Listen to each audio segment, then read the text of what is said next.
ओम नमः शिवाय। आज हम बात करेंगे कि ये जो पुनर्जन्म होता है ये किस आधार पे होता है। तो जब मनुष्य जीवित होता है तो वो पाप कर्म करता है और पुण्य कर्म भी करता है, और मृत्यु के पश्चात, जैसा हम पहले भी बात कर चुके हैं, उसको स्वर्ग और नरक भोगना पड़ता है। और स्वर्ग नरक किस आधार पे और किस तरीके से भोगना पड़ता है इसके बारे में हम पहले ही चर्चा कर चुके हैं।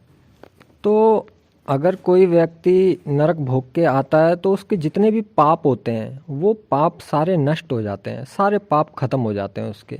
लेकिन उसकी जो आदत होती है, आदतें उसके अंदर बची रह जाती हैं। और इन आदतों को ही जो है आध्यात्मिक भाषा में जो है संस्कार का नाम दिया गया है। और ये जो आदतें होती हैं ये कभी छूटती नहीं है, मगर इसका मतलब यह नहीं है कि ये कभी छूट ही नहीं सकती। यह छूट सकती हैं। मनुष्य जब ज्ञान पूर्वक उन आदतों को पहचान कर और उनको छुड़ाने की कोशिश करता है तो ये आदतें भी छूट जाती हैं। और देखा जाए तो बंधन का कारण जो है वो यही संस्कार होते हैं। देखो, जीव जो है, जीव तो स्वतंत्र है।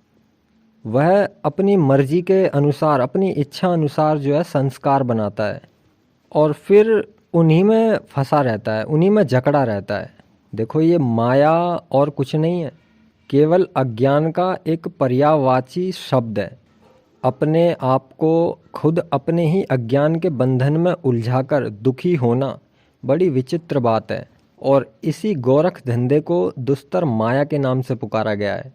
और इसी तरह शुभ कर्म करने वाले के जो भी संस्कार होते हैं वो भी नहीं मिटते। तो इनको थोड़ा विस्तार से समझने की कोशिश करें तो जैसे कि एक व्यक्ति है, जुआ खेलता है, जुआरी है। तो वो जुआरी व्यक्ति अपना धन संपत्ति सब कुछ वो जुए में हार जाएगा, लेकिन उसके मन के अंदर जुआ खेलने की इच्छा नहीं मिटेगी। उसके पास में कुछ भी नहीं होगा, ना धन होगा ना संपत्ति होगी, क्योंकि वो सब कुछ पहले ही हार चुका है। लेकिन उसके अंदर की जो मन के अंदर जो इच्छा है वो उसको नहीं आ रहा, वो नहीं मिटी।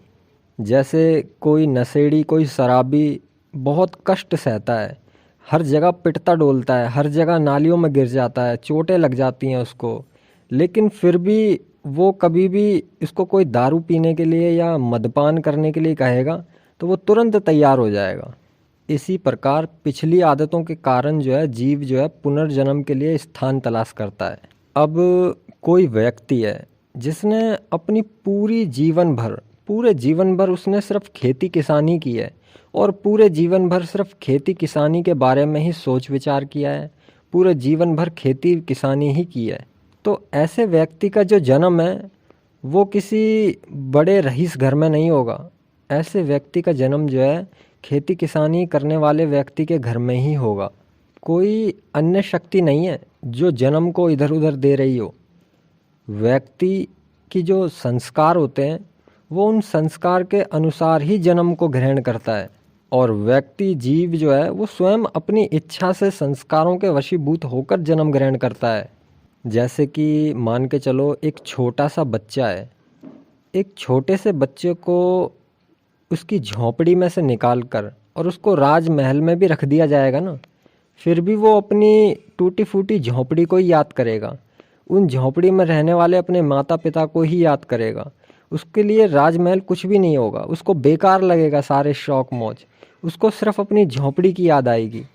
तो ठीक उसी प्रकार जो कोई व्यापारी है, तो जो व्यापारी के संस्कारों को लिए हुए है, तो वो किसी राजघर में जन्म लेने की उपेक्षा में किसी व्यापारी के घर में जन्म लेना पसंद करेगा। अब काफ़ी ऐसे होते हैं जो अपने ही घर में जन्म लेना पसंद करते हैं। जो उनका पूर्व जन्म होता है, जो उनका पूर्व घर होता है, परिवार होता है, वो उसमें ही जन्म लेना पसंद करते हैं। लेकिन काफ़ी ऐसे भी होते हैं कि जो उनका पूर्व घर होता है, पूर्व जन्म होता है, उसमें पूर्व जो भी उसके परिवार वाले थे उन्होंने उसको अपमानित किया था, उन्हों पे लांछन लगाए थे, उन्हों को बाहर कर दिया था, बहिष्कृत कर दिया था। तो फिर वो उनके आसपास में जन्म लेना बिल्कुल भी पसंद नहीं करेगा। अब इसी तरीके से जैसे कि कोई है कि वो किसी दूसरे प्रदेश में रहना चाहता है, किसी दूसरे देश में रहना चाहता है, तो उसके संस्कारों के अंदर एक गहरी छाप बन जाती है।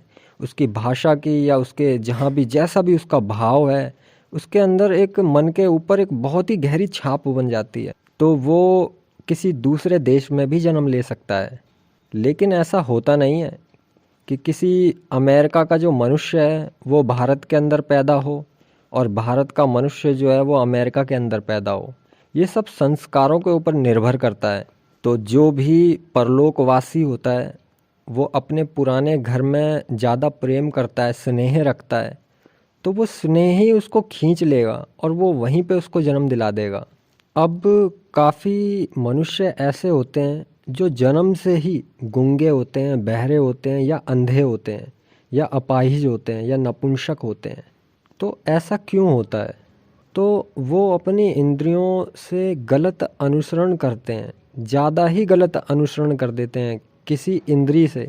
तो ऐसे जीवों की वे इंद्रियां जो हैं कुछ जन्मों के लिए या एक जन्म के लिए भी छीनी जा सकती है। जैसे होता है ना कि किसी के पास में बंदूक है और उसके पास में बंदूक का लाइसेंस भी है, लेकिन वो बंदूक का दुरुपयोग कर रहा है, तो सरकार जो होती है वो उसका लाइसेंस जो है जब्त कर लेती है, या कुछ समय के लिए भी कर लेती है या हमेशा के लिए भी जब्त कर लेती है। तो इसी प्रकार से जो अदृश्य ना दिखाई देने वाली जो सत्ता है वो यह सब आवश्यक समझती है। तो वो जो होती है उसकी अमुक इंद्रियों को जब्त कर लेती है, ताकि वो जो आदत है, गलत आदत, वो अगले जन्म में छूट जाए। और फिर ऐसे लोग जो होते हैं वो जन्म से ही गूंगे, बहरे, अंधे, अपाहिज या नपुंसक होते हैं। अब कुछ ऐसे भी मनुष्य होते हैं जो एक आध इंद्री का नहीं बल्कि अपनी सारी इंद्रियों का ही दुरुपयोग करते हैं। जितनी भी इंद्रियां उनके पास में मौजूद होती हैं वो सारी इंद्रियों का दुरुपयोग करते हैं। तो ऐसे जो भी जीव होते हैं, मनुष्य वो होते हैं, ऐसे मनुष्यों को जड़ योनि में जाना पड़ता है, यानी कि उनकी सारी इंद्रियां छीन ली जाती हैं। उनको पेड़ पौधे बनना पड़ता है और फिर पेड़ पौधों के बाद में कीड़े मकोड़े, पशु पक्षी, इन सब की योनियों से उसको गुजरना पड़ता है और फिर पुनः उनको मनुष्य जन्म प्राप्त होता है। धन्य हैं आप कि आपको मनुष्य जन्म की प्राप्ति हुई है। तो इसका सदुपयोग करें, ना कि दुरुपयोग करें। ओम नमः शिवाय।